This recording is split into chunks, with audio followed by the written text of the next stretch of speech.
Eric Garcetti, the US ambassador to India, has waded in as far as the Manipur issue is concerned.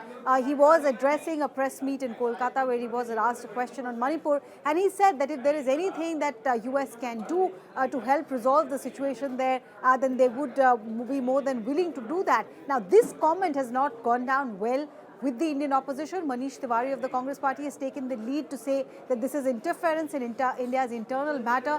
He tweeted out that even on contentious issues in the past, India has never encouraged foreign intervention. Ambassadors have never spoken out, so this is unprecedented. Eric Garcetti on his part said that he doesn't have to be an Indian. As a human being, he's concerned and America is concerned. The question to him was specifically about America's interest in the Northeast and also specifically about how minorities are being targeted. India has pointed out that this is an ethnic strife, that there is no religious angle to it. Spokesperson from Ministry of External Affairs has also weighed in on this debate, and without directly attacking the US ambassador, the spokesperson of the External Affairs Ministry has reacted to this in very measured terms. But will this controversy die down here? Like I said, Congress party has taken this up. What is the situation in Manipur? Government is trying very hard to portray this picture that normalcy is slowly returning to the strife-torn state. How are they underlining it? Schools have been reopened, class 1 to class 8, as per the press statement that was issued by the Manipur government. In Imphal, there was a lot of excitement. Teachers were there in full strength. In the valley, the students are coming in. Yes, there are some concerns, but the students are definitely coming in as far as schools in the valley are concerned. In the hills, the attendance is, to quote an officer, patchy. But even there, efforts are being made to ensure that students return to their schools. So that's step number 1 as far as normalcy is concerned. Step number 2, the order that has been given that bunkers which were made should be removed by civilians, and attempts are on. A 10-day window has been given to remove those bunkers as well. So if you see visually, when you see bunkers and civilians carrying arms and ammunition, it doesn't make you feel like the situation is normal. So this is the second thing that the government is trying to do to show that Manipur is limping back to normalcy. Yes, internet suspension has been increased for 5 more days. There are concerns, sporadic violence is still happening, but efforts are being taken, and officials on the ground say that the situation in Manipur is much better than what it was. It has taken more than 2 months, but the situation is much better than what it was. On the National Highway 2 and National Highway 37, convoy movement has begun. On NH2, goods and services movement has not begun in full force, even though the blockade has been lifted by cookies.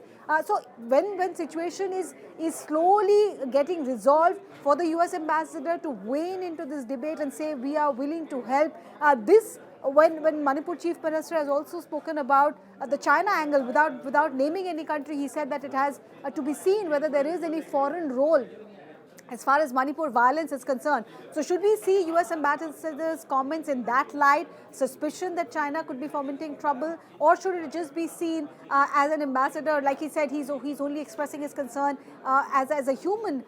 So should it be seen in that face value? But politically speaking, it doesn't augur well for the ruling dispensation. The Congress party could take the lead in attacking the ruling dispensation on Manipur in the upcoming parliament session and point out that how the situation there, the unresolved situation there, is allowing foreigners to speak on a matter which is strictly internal as far as India is concerned. Let me speak about Manipur first, which is that we pray for peace there.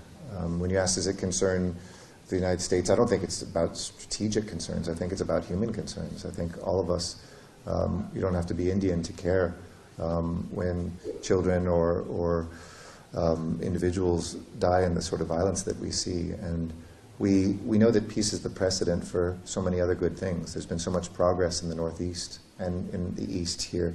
The country has done some remarkable things in recent years, and those can't continue without peace. So we stand ready, willing, able to assist in any way if asked, but we know this is an Indian matter, and we pray for that peace, that it may come quickly, because we can bring more collaboration, more projects, more investment, if that peace is in place. I haven't seen those comments by the US ambassador, and if he has made them, we'll see. I haven't had a chance to see, maybe it just happened.